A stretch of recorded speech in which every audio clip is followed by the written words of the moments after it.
with mine closures happening around the world, is this the biggest blow that the sector has ever seen? Joining me today is my very special guest, Pierre Lassonde. He is the chairman for Franco Nevada, but so much more than that, really probably one of the most prominent and respected voices in our sector. As always, it's an honor to have him on. Pierre, welcome back. So nice to see you.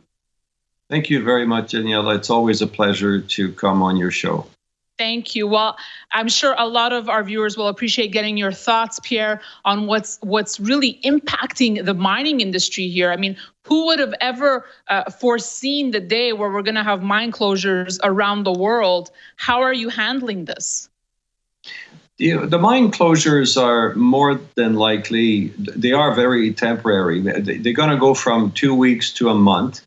And I don't think you're going to see much more than that. And for the very large operations, they can probably push their mill and make most of it up. So in terms of, total revenue, it's not going to have as much impact, for example, in the copper business as the copper price itself. That's where the impact is really felt because copper went from $2.50 to almost $3 to like $2.10 to $2. Right. And so many of the producers have cash costs like right around the $2. Some of them are already announcing that they're shutting down for 3 months or 6 months. Like Glencore this morning announced they're shutting down their Tanzanian operation, their Zambian operations exactly for that reason.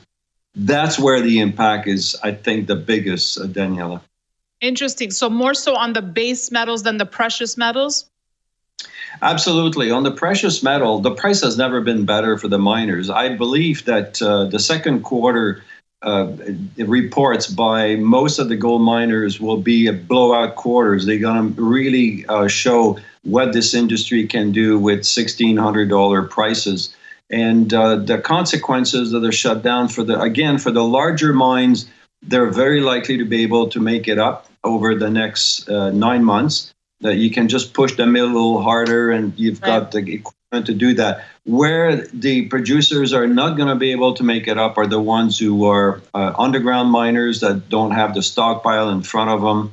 And those will be, but again, most of them, it's going to be 2 weeks to 3 weeks, some of them a month, but not a whole lot more than that. But overall, I still believe they're going to report, best revenue and profit, really? Probably.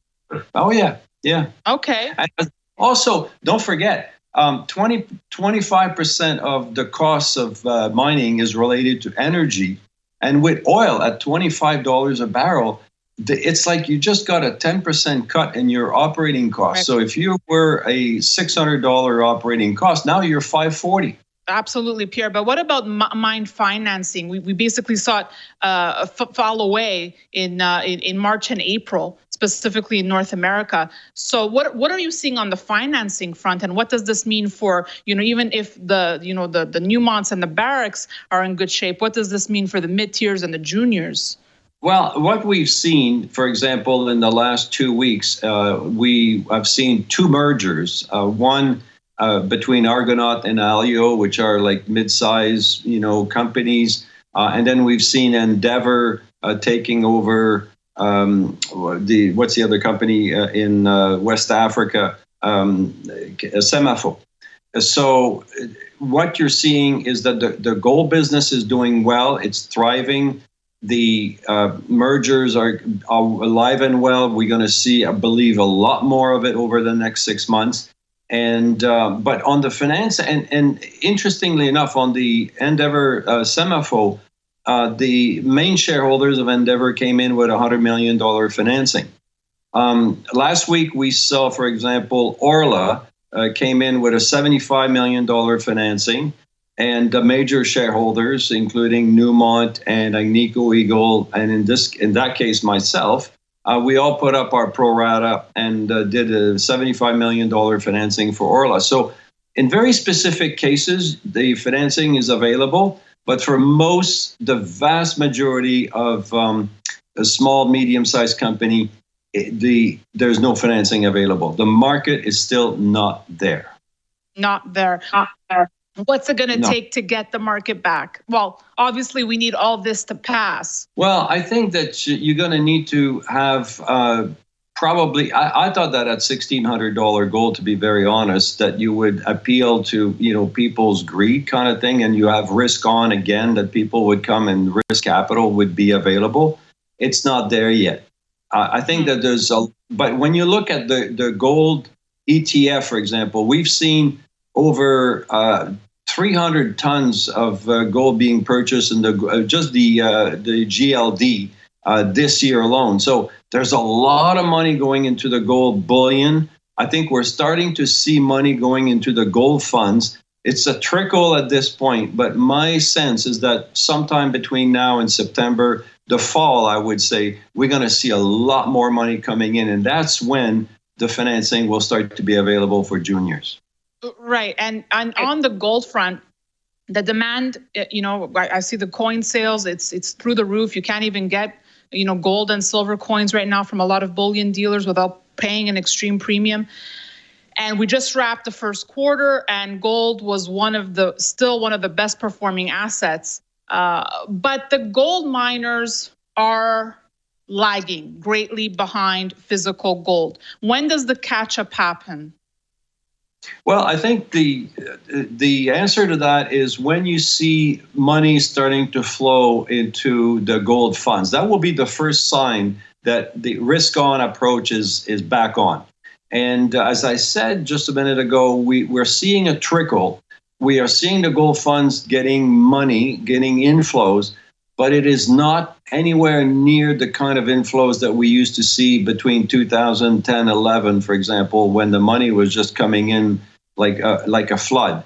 So but given all of the programs that the various levels of government, as much as the federal in the United States and here in Canada and the province and Europe and France and all that, when you look at the amount of money that they are planning to print, literally, I think that you see there's definitely a heightened consciousness of what gold can do in this kind of environment.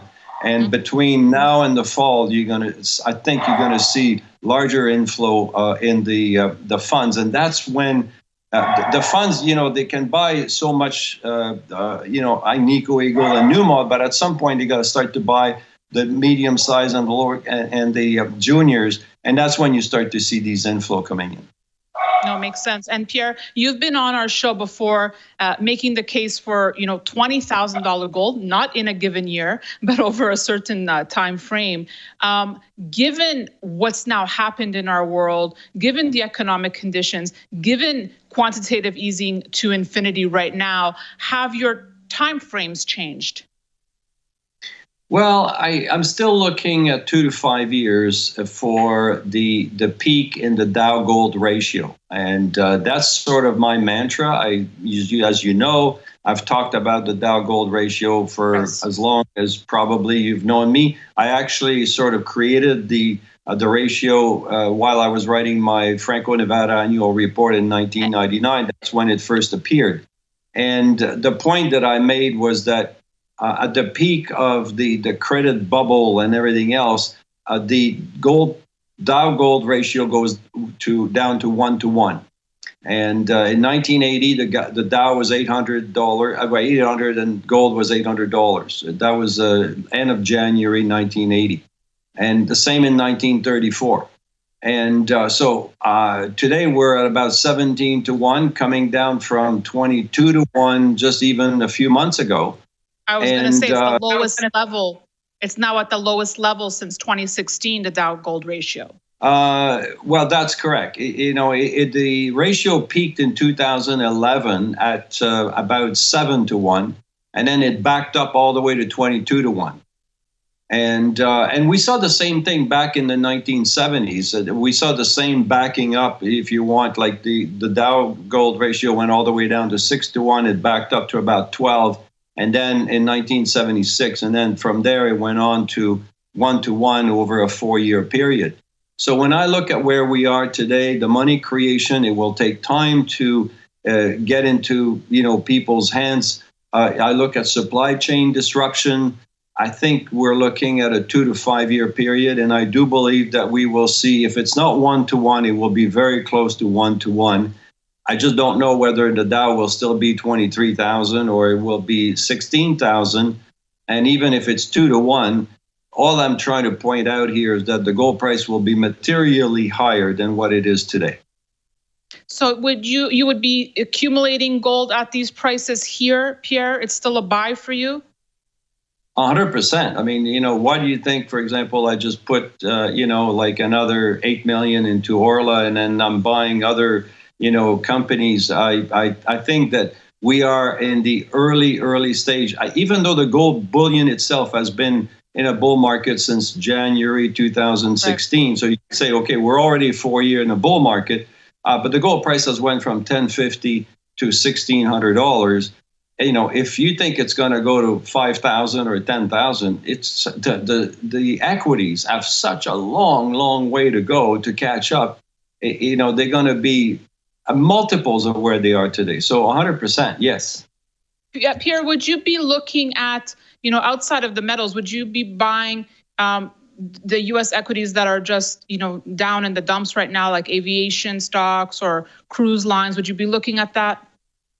That's an interesting question. So the day the Dow went down 30%, I bought some, bank stock, and I bought some transportation stock and whatnot. And then they went back up about 10-12%, and I sold them all. And I'm still, from that perspective, I'm rather sitting on cash.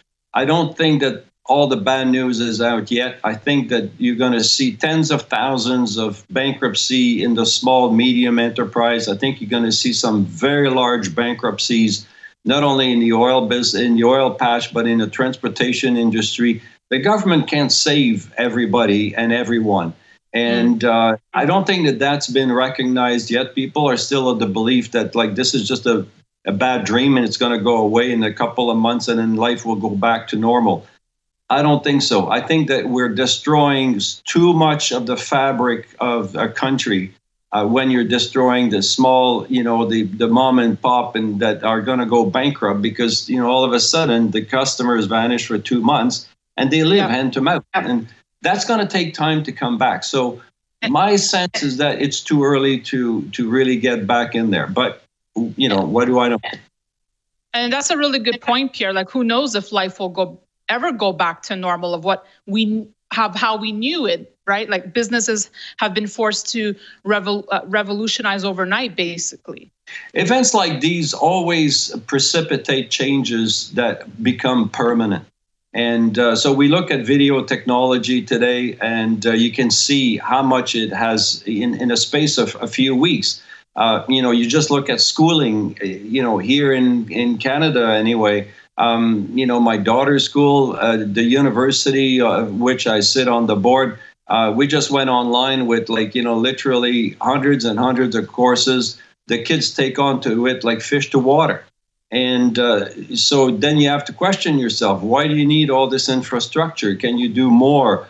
Yeah, the kids need to be together. They love to have their buddies and friends and whatnot, and absolutely. But you have to do it all. And, and then when you look at other aspect of technology, how it permeates our lives and how it's going to change things. And when we talk about supply chain disruption, I think we realize now how much we depend on China for everything. And people are saying, well, maybe we should onshore some of that. And the just on time inventory theory, we're just going to wait until, the day before we need something. Well, now we realize it's broken. It won't work in any. And so all of that will be changing dramatically our lives, I believe, over the next year or two. Absolutely. Pierre Lassonde, I really appreciate your insights. I'm sure our viewers as well. Thank you for taking time. I know you've been very busy in board meetings and whatnot nonstop. Thank you so much for speaking with me. Always a pleasure, Daniela. Thank you so much. Thank you. And thank you for watching. We'll have much more amazing content for you coming your way. Stay tuned to Kitco.com.